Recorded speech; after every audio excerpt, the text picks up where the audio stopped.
There was a time in my life when I thought that buying just one more thing would somehow make everything feel better. A softer sweater, a nicer kitchen tool, maybe a prettier journal. Something small, something useful, something beautiful. I told myself it was practical. I told myself it was worth it. And for a little while, it felt good. But not long after, the same feeling came back again. That quiet, restless voice whispering, "You need just one more thing." If you have ever felt that way too, I want you to know you are not alone. Wanting more is not a flaw. In fact, it is very human. But over time, I started to wonder, what is it I am really looking for? Because no matter how many items I brought home, the peace I hoped for never seemed to come with the package. So today, I want to gently share with you a few simple mindset shifts that helped me stop chasing things I did not need, not by force, not by guilt, but with calm, honest awareness.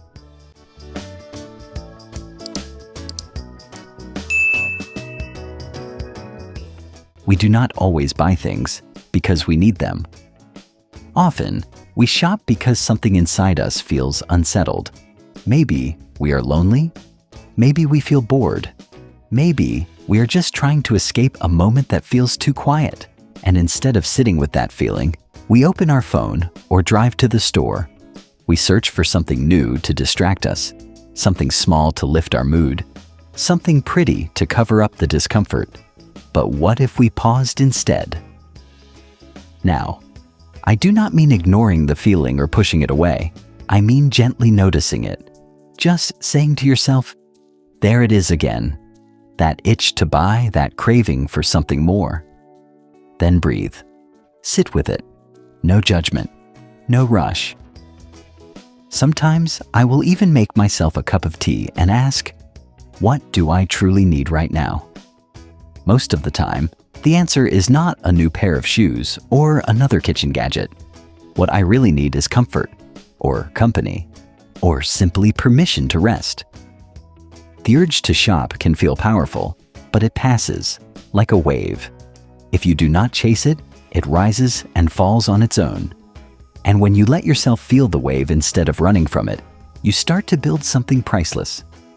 Trust in yourself. This is not about self-denial. It is about self-awareness. It is not punishment. It is peace. So the next time that little tug shows up, that thought that says, just one thing, just a treat, pause, get quiet, ask your heart what it really wants. You may be surprised how often the answer has nothing to do with buying anything at all.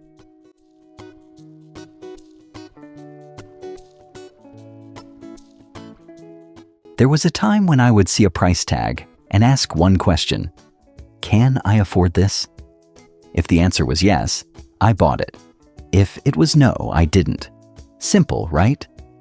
But over the years, as I began to think more deeply about what I really value and how quickly time seems to move now, I realized that "can I afford this?" wasn't the right question anymore. Instead, I started asking, is this worth the time it took me to earn it? Let me explain. Say something costs $150. That might seem reasonable, but what if you looked at that price and thought, this is 5 or 6 hours of my life? Suddenly, it feels different, doesn't it? When you consider the time, energy, and attention that went into earning the money, not just the dollars themselves, you begin to weigh purchases in a more personal and powerful way. And it's not just about work. It's about what you could be doing instead with that time. Could that money go toward a visit with your grandchildren? A peaceful getaway in nature?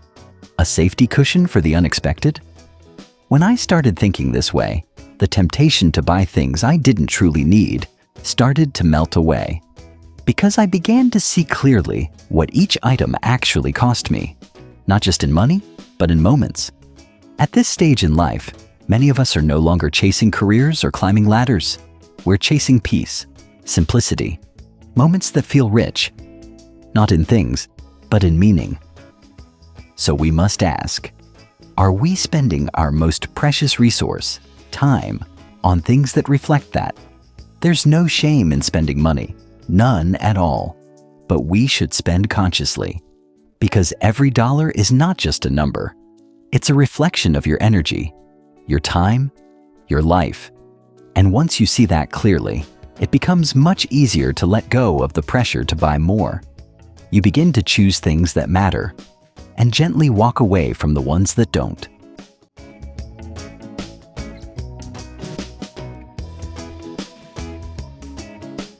We live in a world that is constantly shouting at us through advertisements, screens, notifications, social media, magazines, even friendly suggestions. There is always someone telling us what we need, what we should improve, what would make our lives better, easier, trendier. And if we are not careful, all that noise can start to sound like truth. But here's what I've discovered after many years. Simplicity is not the absence of abundance. It is the presence of peace. And silence is not something to escape. It's something to embrace. When I first started making changes in how I spent money, one of the hardest things wasn't saying no to a sale or walking away from a shopping cart. It was learning to sit in the quiet that followed, the kind of quiet that makes you notice your thoughts, the kind of quiet that asks, what do I really need today? At first, that silence felt like emptiness, but slowly, gently, it started to feel like space. Space to think. Space to breathe. Space to just be. That's when I noticed something surprising. The less I consumed, the more I appreciated the small, ordinary things around me. The warmth of my coffee cup, the softness of an old sweater, the light that moved across the wall in the afternoon. These little things became enough. Not in a forced way, but in a rich, full, grounded way. Shopping used to be a distraction from my life, but now my life has become the thing I no longer want to distract myself from. And you know what's even better? When you stop filling your life with things, you make space for moments, for clarity, for joy that isn't bought, but noticed. So the next time you feel that pull to add something new to your cart or to your home, ask yourself, is it really missing? Or am I just not noticing what I already have? Because sometimes, what we're truly missing is not a new item. It's the quiet beauty of the life we've already created.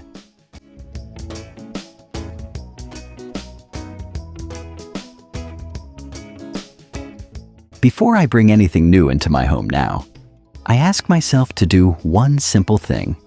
Pause and take a look at what I already have.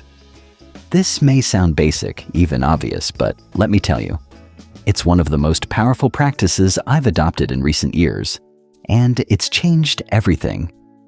There was a time when I thought organizing meant buying more bins. When I felt stressed or tired, I would buy something small to cheer myself up. A new towel, another kitchen gadget, a decorative pillow I didn't truly need. But slowly, gently, I began to notice something. I wasn't solving a problem. I was adding to the clutter. So I started a new ritual. Whenever I felt the urge to buy, I would open a drawer, or a closet, or that one corner of the kitchen I always ignored. I'd spend 10 minutes touching what I already owned. And more often than not, I found something I had forgotten. Something still beautiful, still useful, still full of life. I found a scarf I hadn't worn in 2 winters, a set of note cards, perfect for sending letters, a book I meant to read, but never started, and just like that, the urge to buy something faded. You see, we forget so easily. We forget what's tucked away. We forget what still fits, what still brings joy, what still works just fine. When we don't see what we have, we start to believe we have nothing. And that belief is what drives us to consume without thinking. But when you look closely at your space, something shifts. You stop reaching for more, and you start appreciating what's already there. This is not about becoming a minimalist. It's about becoming more present, more aware, more respectful of the life you've already built. Because everything in your home tells a story. And when you clear the space around you, you begin to hear those stories again. So, before you buy, clean, clear, revisit what's yours. You might just find that what you were looking for was already there.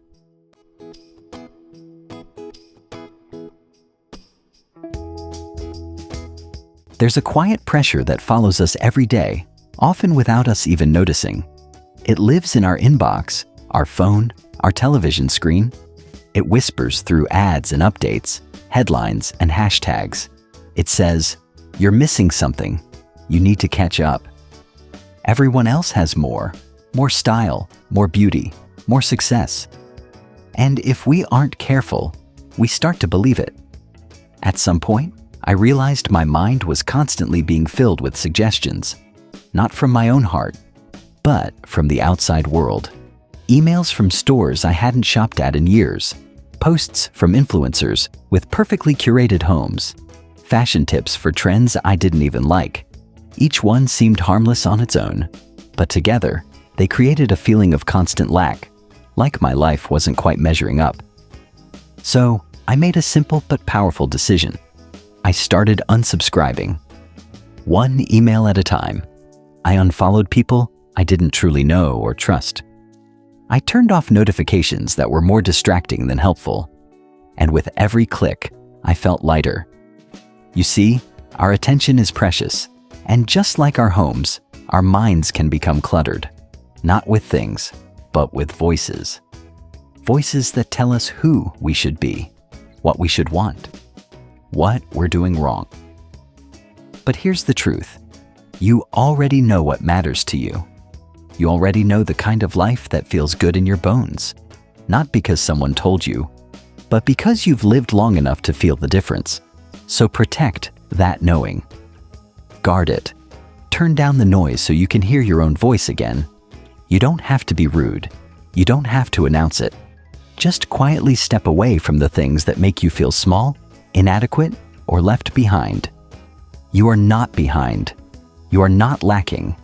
You are simply being called to come back to what's real. And that begins by unfollowing everything that tells you otherwise.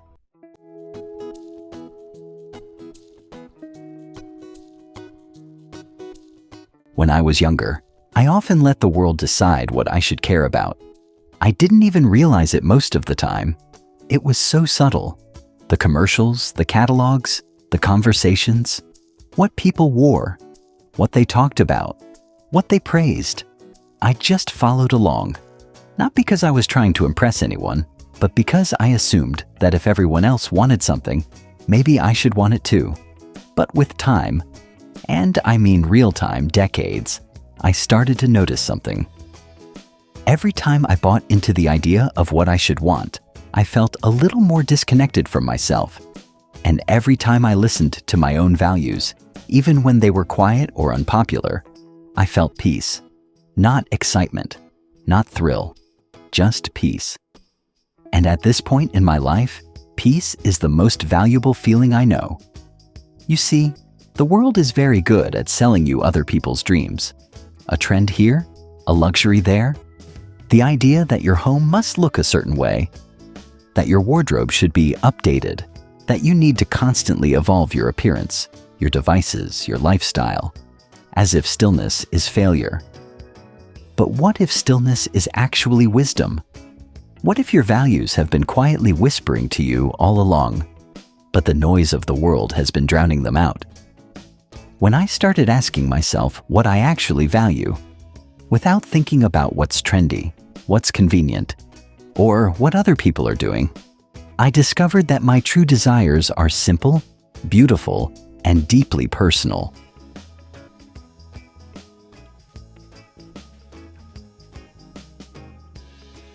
I value slowness. I value mornings without rush. I value handwritten notes and meals cooked from scratch. I value old things that still work, and clothes that feel like me, not like a mannequin in a store window. I value conversations where no one is performing, I value usefulness over novelty and presence over perfection. And none of those things can be bought in a store, at least not in the way the ads suggest. So here's the truth. When we don't know our values, we buy by reaction. We follow the wind. We think, if I just have this one thing, maybe I'll feel better. Maybe I'll feel more like her, more like them. But when we do know our values and when we honor them, we begin to live from the inside out. We shop less, not because we're forcing ourselves to, but because we no longer need the emotional reward that shopping once gave us. It's not about becoming rigid or above it all. I still enjoy pretty things. I still love treating myself now and then. But now, I ask different questions. I ask, does this align with the life I'm building now? Does this reflect what matters to me or what matters to someone else? Am I buying from a place of clarity or a place of confusion? And most importantly, will this add to my peace or pull me away from it? Knowing your values is like having a compass in a noisy world. It doesn't make the noise go away, but it helps you navigate it. It helps you come home to yourself. And that's something no sale, no influencer, no algorithm can ever offer. So take a moment today, not to clean, not to sort, not to fix, just to listen to your own values. They are still there, maybe a little quiet, but always ready to guide you back to what really matters.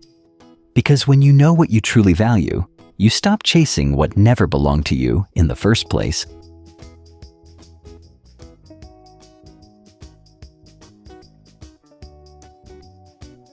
For a long time, shopping was my answer to everything I didn't know how to name. When I felt anxious, I shopped. When I felt bored, I shopped. When I felt unappreciated, I bought myself something small. Not because I needed it, but because I needed something.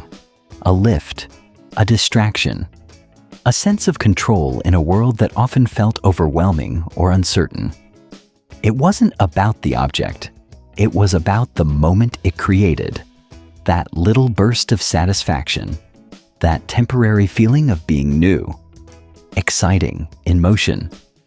But like all quick fixes, the feeling faded.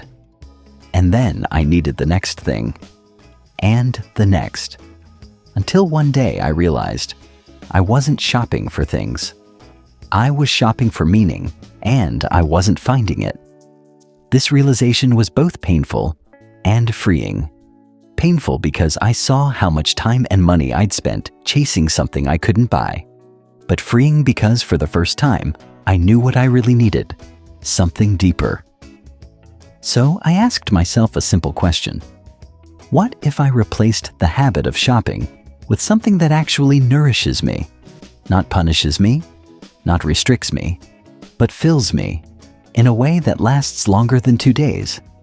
At first, I wasn't sure what that could be, but I started small.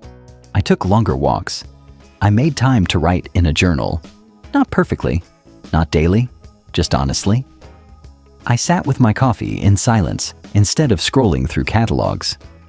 I learned how to do something with my hands again, simple things like baking bread or planting herbs. I called friends I hadn't spoken to in years. I joined a book club, not to be social, but to be curious again. And little by little, I began to see that my need to shop wasn't really about stuff at all. It was about presence, about wanting to feel alive, engaged, connected. The problem was never the impulse. It was just where I'd been taught to aim it.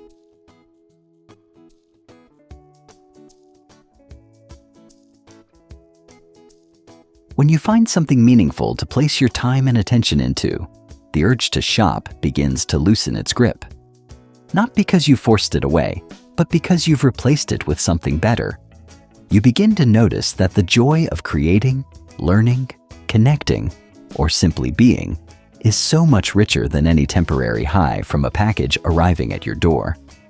Now, I'm not saying hobbies will heal everything, and I'm not saying you'll never feel that old tug again. But when you shift your focus from consuming to engaging, something beautiful happens. Your life stops feeling like something you're constantly trying to fix and starts feeling like something you're finally living. So if you find yourself reaching for your wallet when you're feeling off, try reaching for something else. A walk, a book, a sketch pad, a moment in nature, a real conversation. Something you can touch with your hands or feel with your heart. Because what you truly need, more often than not, can't be delivered in a box. It's already here, waiting for your attention. And when you give it that attention, your life begins to bloom again. Not because you've bought something new, but because you've remembered something old. You were always enough.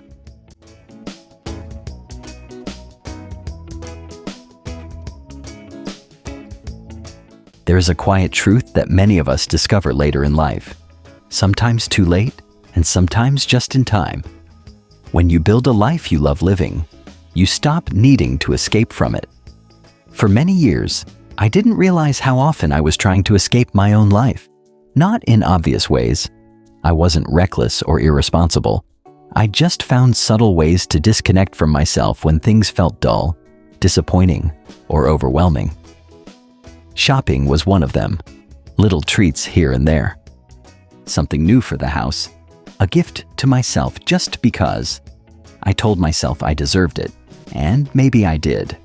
But what I really deserved was something deeper. A life that felt whole. Looking back, I see now that shopping was a symptom, not a solution. It filled the quiet moments that I hadn't yet learned to value. It softened the sharp edges of loneliness, of aging, of grief, of transitions I didn't quite know how to name. But it never really made me feel more alive. If anything, it kept me distracted from the real work of becoming fully present. So I asked myself one day, not with judgment, but with gentleness, what would it look like to create a life I don't feel the need to run from? Not a perfect life, not a glamorous one, just a life that feels like mine. That question changed everything.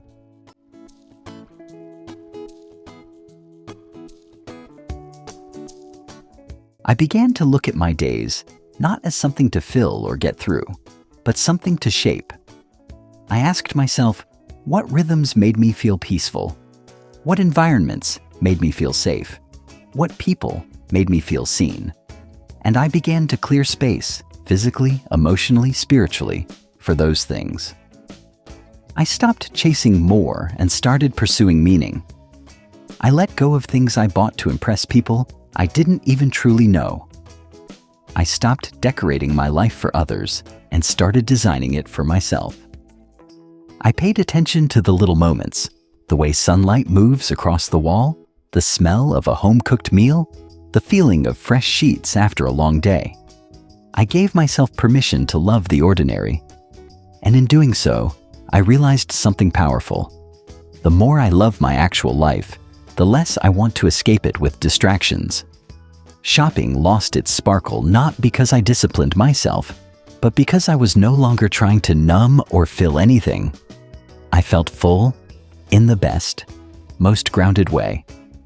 Creating a life you love doesn't have to mean moving, starting over, or changing everything. It can be as simple as slowing down, saying no to things that drain you, saying yes to moments that nourish you, making peace with imperfection, choosing people who choose you back, and remembering that your days are yours to shape. We cannot always control what happens in our lives, but we can choose how we show up for them. We can choose to stop numbing and start feeling, to stop running and start living. So if you've been trying to spend your way into a better life, maybe it's time to ask a new question. What if the life you're longing for isn't in the next purchase, but in the next pause? Because the truth is, your most beautiful life might not need more stuff. It might just need more you in it.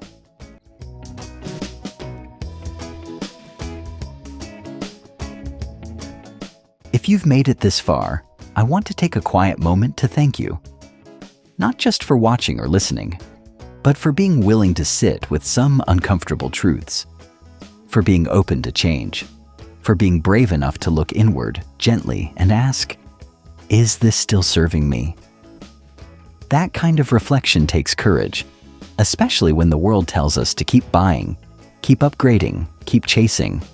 But you've chosen something different today. You've chosen to pause, to think, to listen to your own voice, not the voices selling you something, but the one inside you that knows what really matters. We've talked about a lot in this video, about waiting before buying, about seeing price as time, about cleaning, simplifying, unfollowing, reconnecting. But in the end, it all comes down to this. You are allowed to live a life that feels peaceful, not pressured. You are allowed to say, I have enough. And most of all, you are allowed to be enough exactly as you are. You do not need to decorate your worth. You do not need to purchase your place in the world. You do not need to prove anything by what you own, because your value was never in your things. It's in your presence, your heart, your wisdom, your being. And that cannot be bought. That cannot be boxed or returned or discounted. That is yours. Always has been. So as you go about your day, I hope you'll carry this with you. You don't need more things. You need more moments, more peace, more truth, more of the life that's already trying to reach you, right here, right now. And if this message spoke to something deep inside you, I hope you'll stay. Leave a comment. Share your thoughts. Let me know what resonated with you most. I read every word, truly. This community was created for women like you, women who have spent their lives giving, building, supporting, and are now ready to start receiving. Not stuff, not noise, but clarity, grace, self-respect, and the kind of freedom that no one can sell you, because it comes from within. Until next time, be kind to yourself. You deserve that. You always have.